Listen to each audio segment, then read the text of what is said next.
येवा कोकण आपलाच असा असं म्हणत कोकणी माणूस येणाऱ्या पाहुण्यांचं मनापासून स्वागत करतो। शहाळ्यासारखाच गोड स्वभाव आणि निसर्गाची मुक्त उधळण यामुळे कोकण नेहमीच पर्यटकांना भुरळ घालतं। पण कोकणची सफर ही फक्त निसर्ग आणि खाण्यापुरती मर्यादित नाही, तर इथली रंजक आणि गूढ देवस्थानं जगभरात कुतूहलाचा विषय ठरली आहेत। जगात भूत असो किंवा नसो, पण कोकणातल्या राखणदाराच्या गोष्टी मात्र तितक्याच खऱ्या वाटतात। आज आपण अशाच एका अजब देवस्थानाबद्दल जाणून घेणार आहोत, जिथे देवाला फूल नाही तर चक्क चपला अर्पण केल्या जातात। कोकणात सातेरी देवी, रामेश्वर, रवळनाथ आणि गंगोभेरी सारख्या अनेक देवतांना मनोभावे पूजलं जातं। पण या सगळ्यात एका देवस्थानाचं महत्त्व अत्यंत वेगळं आहे, ते म्हणजे वेतोबा। सिंधुदुर्ग जिल्ह्यातील वेंगुर्ले तालुक्यात आरवली या ठिकाणी वेतोबाचं मुख्य आणि अतिशय जागृत स्थान आहे। वेतोबाला भूतांचा राजा मानलं जातं। जरी तो भूतांचा अधिपती असला तरी तो संकटकाळी गावकऱ्यांच्या पाठीशी उभा राहणारा एक प्रेमळ रक्षणकर्ता आहे।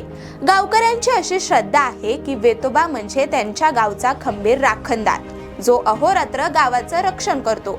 या देवस्थानाचं वैशिष्ट्य असं की रात्रीच्या वेळी जेव्हा संपूर्ण गाव शांत झोपलेलं असतं, तेव्हा हा राखणदार आपल्या गावची राखण करण्यासाठी बाहेर पडतो। असं मानलं जातं की वेतोबाची गावात फेरी मारण्याची एक ठराविक पायवाट असते। या पायवाटेत जर कोणी घाण केली किंवा अडथळा निर्माण केला तर त्याला त्या राखणदाराच्या कोपाचा सामना करावा लागतो। रात्रीच्या शांततेत वेतोबाच्या चालण्याचा आवाज येतो। अशा अनेक कथा आजही तिथले स्थानिक लोक मोठ्या विश्वासाने सांगतात। आता तुमच्या मनात प्रश्न आला असेल की इतर मंदिरांप्रमाणे इथे फुलं न वाहता चप्पल का वाहिल्या जातात?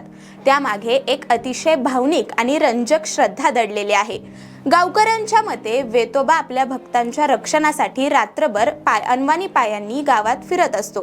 या सततच्या पायपिटीमुळे त्याचे पाय दुखू नयेत आणि त्याच्या चपला झिजू नयेत म्हणून भक्त श्रद्धेपोटी देवाला नवीन चपलांच्या जोड्या अर्पण करत असतात।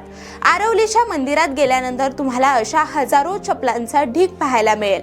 संकटकाळी फक्त वेतोबाचं स्मरण केलं तरी गावावरचं किंवा कुळावरचं संकट टळतं, असं कोकणी माणसांचा ठाम विश्वास आहे।